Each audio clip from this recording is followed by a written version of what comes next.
কোনটা মাটি বেচছি রে? এই দেখিস না কতগুলো মাটি, ভাবছং একটা কোনা বেচাইম। তা মাইনসে দাম কইছে কি? 1 পোয়া বেচাই, মুই তো চালুং 1 কোটি। মানুষ 80 লাখ 90 লাখ কয়া আছে, দেখা যাক কি হয়। তগরে কোপাল রে, আর আমরা আঙ্গরে ঘরে এন্দ্র না খায়া মরে। তুই যেত টেহার কথা কইলি রে ভাই, আমার মন কয় আঙ্গ বাড়ির ব্যক্তি মিলা সারা জীবনও কামাই করা হারমুনা। ওইটে তো জানো গে, মুই কি কইছং তক মাটি কিনবে না, তাই কইলাম। এই কিসের মাটি বেচা গল্প রে? এই চান্দিয়ের বেটা বলে মাটি বেচবো। হ্যাঁ রে চান্দিয়ের বেটা, মাটি বেচে কি করিস? এত মাটি সম্পত্তি দিয়ে কি করিম? এক বাপের এক বেটা মুই, মাটি বেচামু আর মাছে মাংস বসি বসি খামু। তোমারে কোপাল রে ভাই, তার দাম কত উঠিল? দেহং 1 কোটি টিহা হলে দিম 1 পোয়া মাটি। 1 কোটি 1 পোয়া মাটি? মাটি না সোনা রে? মোর দাদার ওই টাইমত খায়া কাম না আছিল, দুনিয়ার মাটি গুলো কিনি থুয়ে গেছে। এলা মোর তামসা কষ্ট হইছে নাকি এতগুলো মাটি সামলানি? ওই জন্য ভাবছং 1 পোয়া করে বিক্রি করি আর বসি বসি খাইম। বাইরে তোর দাদা কামের মতো কাম কইরা থুইয়া গেছে। মোর দাদার ঠাই গল্প শুনো। ওই টাইমত বলে 1 বিঘে মাটির দাম আছিল 50 টাকা 60 টাকা করে। তোর দাদা ওই টাইমত মাটি কিনছিল আর কিনছিল, কাঠাই আর কিনছিল।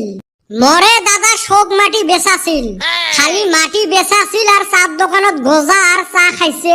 বাজারের বড় বড় বইল মাছ, খাসির মাংস। শালা বুড়ে আমরা যে দুনিয়াতে আসমু ওইটা কথা ভাবে নাই।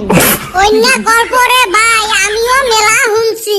আমার দাদা বলে কইছিল এত মাটি দিয়া কি হইব, মাটি কেনা বাদ দিয়া ফুটানি মাইরা সাইকেল কিনছিল।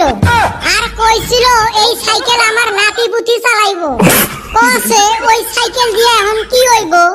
ওই টেহা দিয়া যদি 5 বিঘা মাটি কিনি থুই তোরে ভাই, আজকে আমি লাখপতি হইয়া বইসা রইতাম। মোর দাদা আরো মাটি বেচে বাড়িত কাঠের দতলা দিছিল। শালা বুড়ের হদাল যায় নাই, কাঠের দতলা যে উড়ি খেয়ে শেষ করবে। আর মোর বুড়ে দাদা 2 বিঘে মাটি বেচে খেলার নাও বানাছিল। বুড়ের কি হাউস আছিল। তাওরে ভাই তোর দাদার কিছু সম্পত্তি আছে এখনো। থাকলে কি হইবে, ওই যে জন্ম দিছে একটা কটেয়া বেটা। তোমরা সেনে কোন ভাইবলে মোর গাও জ্বলে রে ভাই। এই দেখ চান্দিয়ের বেটার রাস্তার সাথে 10 বিঘে মাটি ওর দাদাই কিনি থুয়ে গেছিল। এই 10 বিঘে মাটি উই গোটাই জীবন বসি বসি খাইলেও ফুরাইবেন নহয়। আর মোর দাদা আছিল বুড়ে নিজের সম্পত্তি বেচে খায়া মরি গেছে। হয় রে, মুই তো কোনোদিন ভাবং নাই মোর দাদা কত ভালা কাম করি থুয়ে গেছে। আমার দাদা 1 বিঘা মাটি বেচে বাইতে একটা কুয়া দিছিল। এই কুয়ার পানি আমরা এখনো খাইতাছি। খাইবা দেখিলাম হেইটাই আঙ্গরে লাভ। খাও পুরেনি ঘাও খসরে আর কাঁচা না করি। আরে চান্দিয়ের বেটা, মাটি বেচে তো মেলা টেহা পাবু। নতুন বছর আসবে লাগছে, পিকনিক একটা খোয়াও আমাক। তোমার দাদা জেলে ভুল করি গেছে, ওলে ভুল মুই করং। হ্যাঁ, মাটি বেচে তোমাক পিকনিক খিলেন। হ্যাঁ, 1 কোটি টাকার মাটি বেচবি আর আঙ্গরে পাশে 5000 টাকা খরচ করা হারবি না। পিকনিক খামু সবাই মিলি টাকা দিয়ে খামু। মোর ভাগত 200 টাকা পড়লে 200 টাকাই দিম। তোমরা বন্ধু হিসেবে যদি আবদার করলেন, মোর মাটিটা বেচা হলে তোমাক মুই এক্সট্রা পার্টি দিম।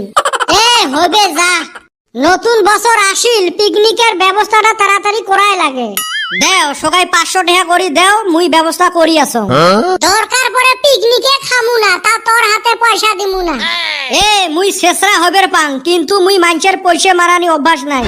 থাক পুরানা কথা আর না তুলি, ওইটাই তো মুই কইবে লাগছো। দরকার পড়ে আমি বাচ্চা ঘরে হাতে আন্ডা দিয়া পিকনিক খামু, তাও বেটা সবার হাতে পয়সা তুইলা দিমু না।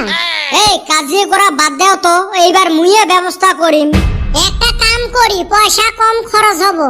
আঙ্গর ভিডিও যারা যারা দেখতাছে অগর ঠান 1 পোয়া কইরা চাইল তুলি। আর ওই দিন তো মাইনসে বক্সে গান বাজাইবই, তো আঙ্গরে বক্স আনারও দরকার নাই। তাহলে আর একটা কাম করলে কি হয়, বাড়ি বাড়ি ভাত খায়া যায়া মাইনসে তো পিকনিক খাইবে, ডিজে তো বাজাইবে, ওতে যায়া অল্প নাচমু ওলা হয়ে গেল। আমি কি তাই কইছি?